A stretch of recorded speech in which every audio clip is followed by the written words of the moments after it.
Bonjour. I've been using my thermal printer for 5 years now, and I keep getting those questions. Do the prints hold up over time? Do they fade? Does the printer still work like it used to? And what has changed in 5 years? Well, today we're going to find out. This is my trusty Phomemo MO2. It's been my trusted companion for the past 5 years and is always in the first drawer of my desk or in my luggage. And yes, it still works like a charm. And a couple of weeks ago, I reached out to Phomemo to see if they would send me one of their newest models so we could compare it to my old one, and they agreed. So this is my new M150. They also gave me a coupon code for you guys that you can find in the description of the video. In this video, we are going to put them side by side and see really what changed in 5 years in the thermal printer world. Also, stick around until the end to see what my prints looked like after 2 years and now after 5 years. Let's see if thermal printing really stands the test of time. Now, let's make a side-by-side comparison.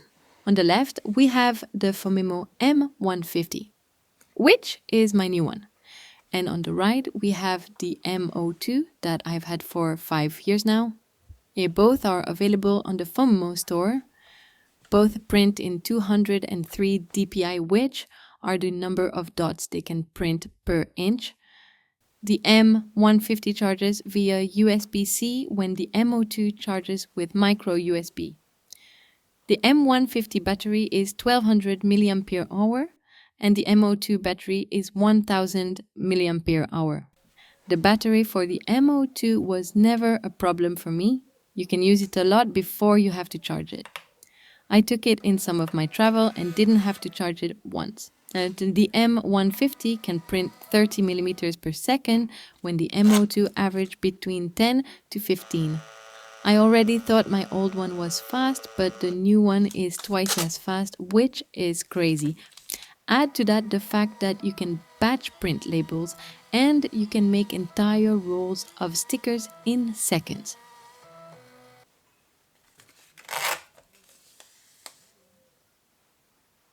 The M150 can print paper from 20 up to 50 millimeters wide, when the MO2 can only print 53 millimeters wide paper.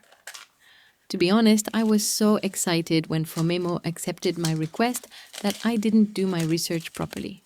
Now, even though I'm really happy to have the M150, I wish I asked for the M250, which is almost the same price but has a better battery and can print on paper rolls up to 75 millimeters wide. Since a lot of their paper are 53 millimeters wide, that would have been great to be able to use them with my new printer.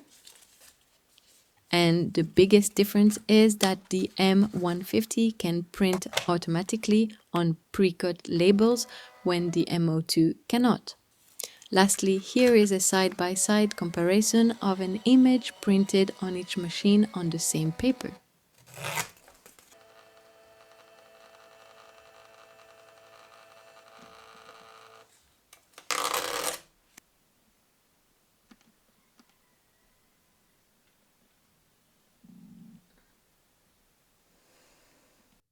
Another difference between the two machines is the app they work with.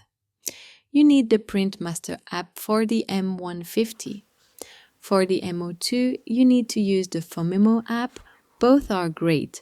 I do like the Phomemo app gallery, which have more of free images to choose from, but what is great is that you can download them on your phone and import them on the Print Master app. You get the best of both worlds. If you want to see ways you can use a thermal printer for, you can go watch my last video in which I show you just that.